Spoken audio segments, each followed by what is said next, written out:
So perfect opportunity, just coming down the reception at the gym, to run over some really simple stretches you can do when you're sat at your desk. So most commonly when you're at your desk, you need to tighten your hips, tighten your low back, tighten shoulders and neck. If you think, being in this position, typing your keyboard, often at an angle, repetitively using the same side, reaching for your phone, holding your phone to one side while you do something else. It's all out of balance. So obviously we'd prefer you to have headsets, we prefer your desk to be set up properly, so the computer's in front of you. Ideally when you're set up tall, your elbows and forearms should rest comfortably on the table and the keyboard should sit just under your fingers. The mouse should be just offset to the side and you should use a headset. So basic glute stretch. It doesn't have to be this high. If you're too tight, you can just rest it onto your shin, but ideally up onto your thigh. Sit up nice and tall, gently lean forward. You can gently encourage weight through the knee as long as it doesn't cause pain. Remember, if you draw your toe in, it will tighten and protect your knee. And you should just do it to the point of bind, just a gentle point and pull. If you want to progress the stretch, tennis ball underneath your buttock and just gently ease the weight onto it, slightly lean to the side, or something slightly firmer. If you're used to doing this stretch, I personally use a baseball. But lacrosse ball, hockey ball, something with a bit of size, but just a less give in it than a tennis ball. A tennis ball is a good place to start though. Your second stretch is going to be a hamstring stretch. So you can just do it on the floor. You can have your leg out in front of you, lift up nice and tall, gently lean until you feel the pull. Because what you're trying to do is tilt your hips backwards. Your hamstrings attached to your sit bones, which is right at the bottom of your pelvis. Make sure that as you gently lean back, keeping the spine straight, you're feeling a gentle pull in the back of the leg. It can be just below into the calf because that's where your hamstring actually attaches, just below the knee. If you need to, slightly soften the hamstring. It doesn't have to be straight leg. You'll feel less of a stretch and you'll need to get a slightly further lean of your body, but that tilt will activate the hamstring. What you can do to progress this, bring back your tennis ball, press it right into the back of the leg. So what you want is right into your sit bone, where the hamstring attaches, find the bony point. So it'll be just lower than where it was when you were doing your glute stretch previously. Reintroduce the hamstring stretch, and you should need a lot less pressure and a gentle rock side to side to rock on and off that deeper tendon activation will give you a really good stretch response without too much pressure through your lower back. So a progression for your hamstring stretch would be to use your desk. So what you can do, foot up onto your desk, sit up nice and tall, make sure you're not dipping into your spine and rounding, because that puts more pressure on the low back and into the nerves. So sit up nice and tall, gently ease forward. And if you want a little bit more, you can draw the toes towards your chest. This activates your calf, which will put tension and drag through the bottom of the hamstring attachment, making the overall tension greater.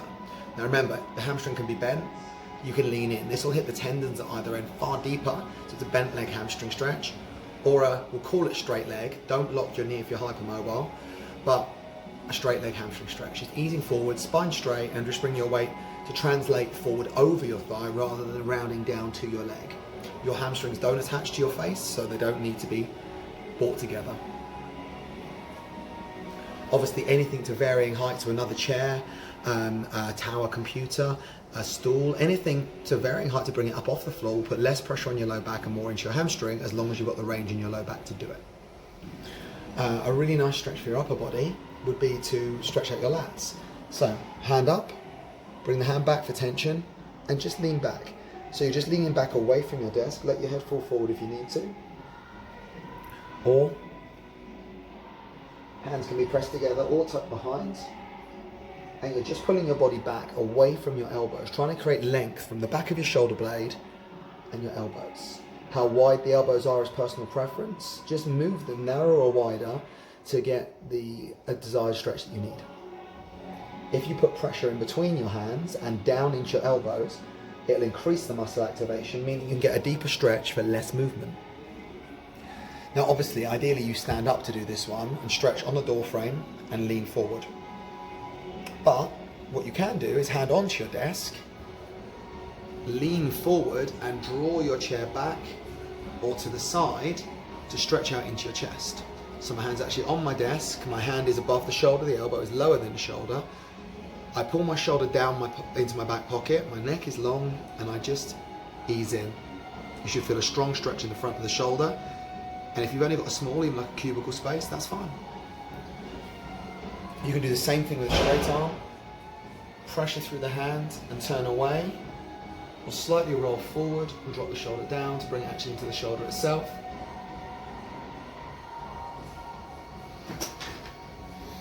For your mid-back, for your rhomboids, the easiest thing to do is just sat at your desk, round your spine, drop your head forward and let your spine curl. Or alternatively, wrap your hands around your knees, gently push up, drop your head down, feel a stretch in between your shoulder blades. Releasing off your neck, shoulders drawn back, collarbone pinned down. You can hold on to the edge of your chair and just gently lean your head away. Feel the stretch down the side of the neck. Remember, it's just to the point of pull, not to the point of pain. If you need to, drop the chin forward to increase the stretch further down, or look up over your shoulder. Obviously, make sure you do all your stretches both sides. So if you've done trapezius on the right, make sure you switch, do trapezius on the left. Make sure that the variations are effective. And both sides are different, so you don't have to stretch the same evenly on both sides. Yes, in the grand scheme of things, we want balance, but we're just trying to give you a temporary relief and get you in the habit of taking 30 seconds to do a stretch at your desk. Stretch what feels tight, and then do your balancing stretching, you can do your more even work when you're at home. Last one I would suggest is forearm stretching. So hands out, gently draw your hand back, keeping the elbow as straight as possible without fully locking. Shoulder stays down. Obviously you can do it onto your hand instead of your fingers if you've got any problems with your hands. Slightly less effective, but still very safe. Gently press forward to make sure you get pronators and extensors. Extensors and flexors rather. Bring the hands together. Bring the hands down as low as you can go, keeping the shoulders down. Strong pressure between your hands, don't let them peel apart.